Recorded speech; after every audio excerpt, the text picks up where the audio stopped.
Hi, guys, and welcome to Tarot for Tired People.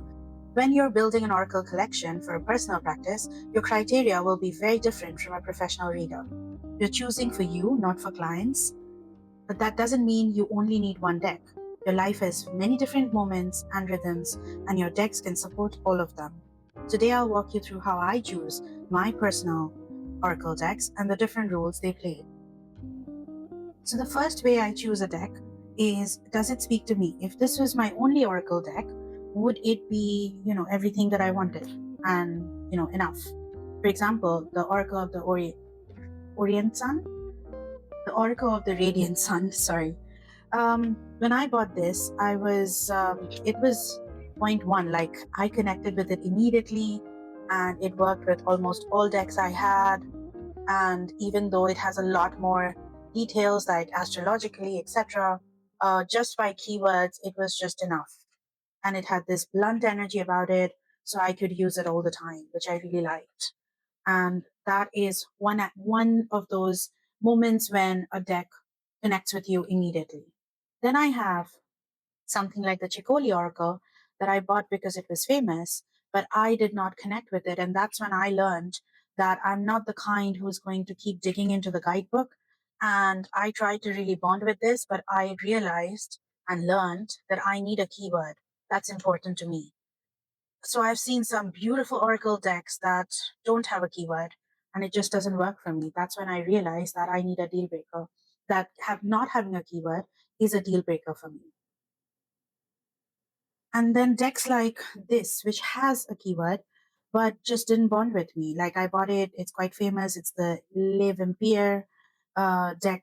And I've tried to use it in many, many ways. I think it's a beautiful deck, but it just doesn't connect with me. I find it too cute instead of, feeling the shadow energies of it. I just don't seem to connect with it.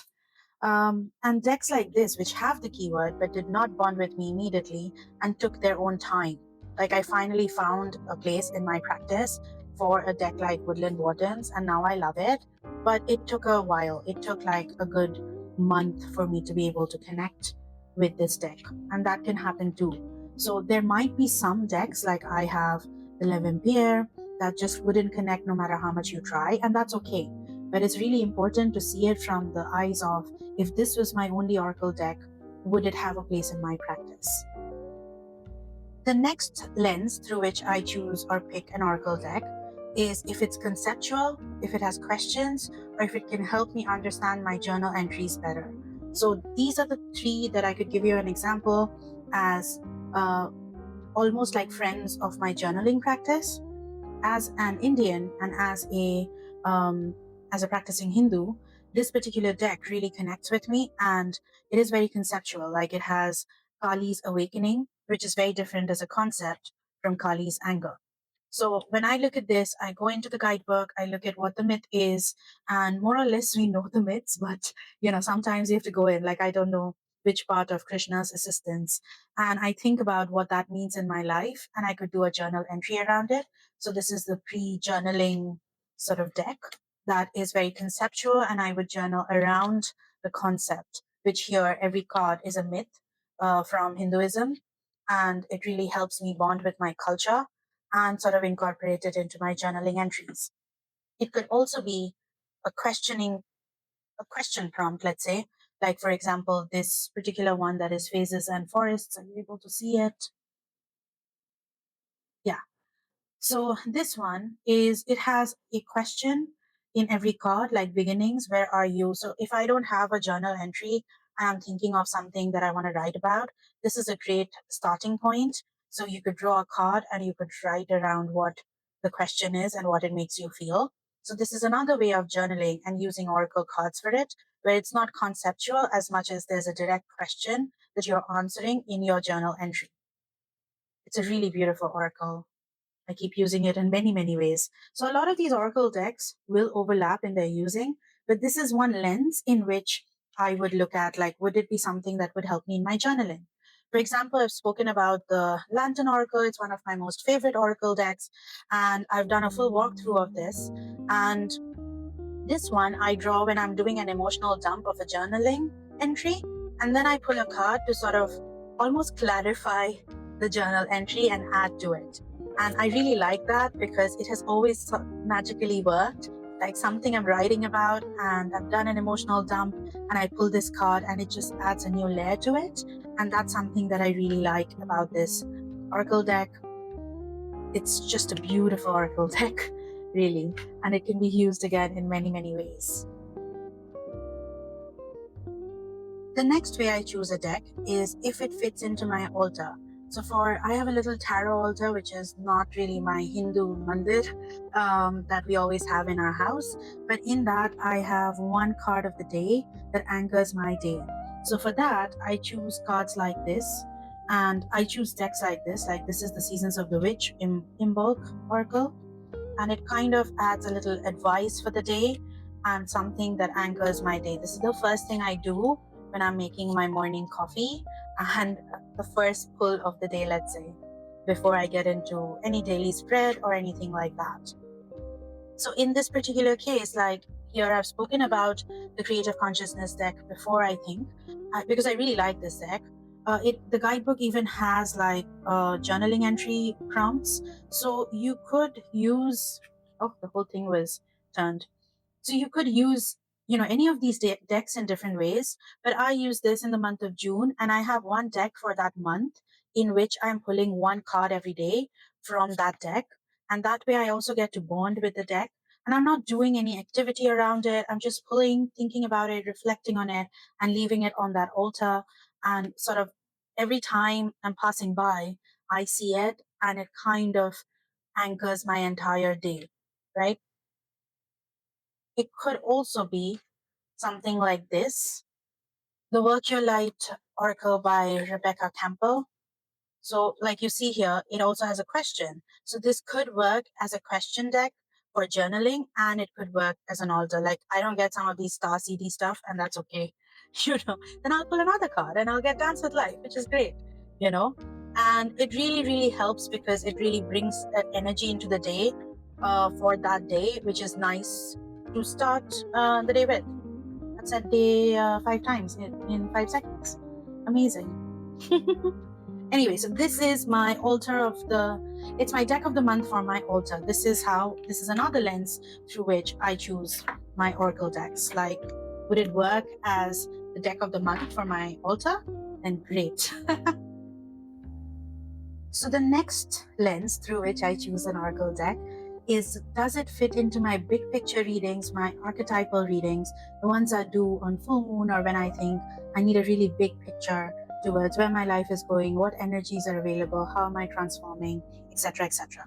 So for that, like here, how you see, I'll take any excuse to show off Terra Volatile, but I use certain decks like Terra Volatile to specifically tap into the big picture energy. So a deck like this is so I don't use this on a daily read. I use this for big picture when it comes to tarot, but also we are talking about Oracle decks here. Something like this is the Jungian Archetypes Oracle deck, is something that I would use during this time, during readings like that. This is not a deck for every day. This is a deck specifically for that big picture, or the Wild Archetypes. I think that's what it's called. Well, you all know which deck I'm talking about. So these are like, the guidebook of this is so nice. It takes you so many places. So I, again, not something that I would reach for every day, but it's definitely something that's there when I'm trying to look at my life from an eagle's view and look at the bigger energies that are traveling through my life and energies that I am traveling through to see how to sort of tap into them, right? These are the archetypal readings and the decks that help it. So the next category I have is, does it fit into my work desk or particular areas in my house? So the work desk is the most important. I'm an entrepreneur. I run a marketing agency in a global city. So it's really high stress. And so my job is a really high stress job as the CEO of that agency. So for that, I have something like this Rainbow Brain Skull Oracle. It never leaves my work desk, and I pull a card to begin my day when I'm switching on my laptop. and it sits in my workstation because I work from home. So I'm able to do this. So it sits at my workstation and I pull a card for that day. I really like this oracle because it has advice, but with a pinch of humor. Like, this is so cute. It says there is more where that came from. And I love that because it dissipates the stress of the day. And it kind of, every time I'm super stressed during the day, which is several times, maybe the whole day, I have something to kind of look at and chuckle a little bit. How cute is this? Now, in this particular, like the workstation thing, I also have like affirmation cards. I don't have a lot of affirmation card decks, but this particular creator, I'm going to put her name. This is The Universe has your back. I really like this deck. Like, it's so pretty. And sometimes I just need an affirmation card just to sort of keep me going for the day. It's so cute. And the colors are just really, really nice. And I also have this tiny little deck that I found, which is, doesn't say here, it's advice from flowers. So it's again something really nice. So if I'm losing control of my day, I like to pull a little card to give me a little bit of advice. Be here always willing, with willing hands and heart. So it's really nice, like play, laugh, and find joy. That's something that I would want to hear during the day. Now, this particular deck, I keep showing it because it hasn't left my bedside since it came. She's just grandmother energy, like I like to call her. And this is the Goddess Love Oracle. And I just like to end my day with her. And she's just full of, come here, child, I'll give you a hug. I'll sit with you. And all your stress for the day is dissipated. And you can go to bed with, some really beautiful energy. I do want to buy Wendy Andrews' other deck. She has another goddess magic or something and sort of add it to this. But right now, this is what I have, and it's beautiful and it's inclusive because it shows here Indian women, like, beautiful, but also goddesses from all over. Just lovely. The final lens for me, unfortunately, cannot be seasons because I live in a place where we don't have 4 seasons. We have one very long, treacherous summer when people leave and you can't go out and we're practically depressed. And then we have a beautiful winter. So, but here, like, the nightlife is really very big because we can only go out after sunset. So people go grocery shopping at like 12 a.m. because it's so hot during the day. So my decks are really, the lens is more day versus night than seasonal. And something like the Samhain Oracle works for me from like shadow work or something like that. Because if you were to put like Samhain as a season in my life, it would be during summer when you can't go out and you're practically depressed. But I use this. I would still buy a deck like this, just not use it in a seasonal way, but in a way adapted to suit my practice and use it for shadow work. So you can decide and adapt it to your environment on how you would use a particular deck in case you do live in a place which doesn't have seasons. Before this, I lived 10 years in Mumbai where, we didn't have a winter and we had monsoon. We didn't have fall. So you could be where, your environment doesn't have the seasons and still buy a seasonal deck and use it in a different form in your practice. If this was helpful, please like and subscribe. It really helps. It would really help me grow. I'm so passionate about what I'm doing. And, I always am crippled with imposter syndrome. But yeah, your support would mean a lot. Tell me how you choose your decks. Do you choose them by themes like animal energy? Do you choose them by, amazing guidebooks like this? Or, simply like something that helps you journal better? Please let me know in the comments, and I will see you soon with another video. Bye.